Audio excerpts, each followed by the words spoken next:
Alright, so this is one of the tools that we use. What this is this rug has been treated for pet urine, and the pet urine treatment that we use, it actually digests the urine that's in the rug and re-emulsifies the salts. It gets rid of all the bad bacteria that's creating ammonia, and it digests the rest of the organic material that's in the rug. And what this special tool does is once all that's broken down, it's wrapped up around a special tool here that actually sucks air through the rug. And what we do is we flush clean, softened water through the rug. You'll watch all that disappear in just a second. It actually gets sucked through the rug and out into the machine here in the shop.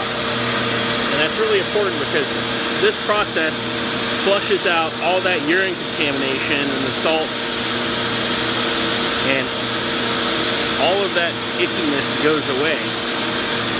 So it gets sucked up through there, goes into the machine here in the shop, and all the urine goes down the sanitary sewer system. So that's really important. This is step one for decontamination of pet urine. And from here, what we'll do is we'll actually clean it. This is just decontaminating for all the pet urine. And from here, we'll dry it, and then we'll go ahead and treat it, clean it, and then once it's dry, we'll check it for pet urine again, make sure it's as deodorized as possible as it be. So just one extra step that we take that a lot of other rug companies don't. We want to make sure that your rug is as clean as possible when we return it to you. So thanks for watching.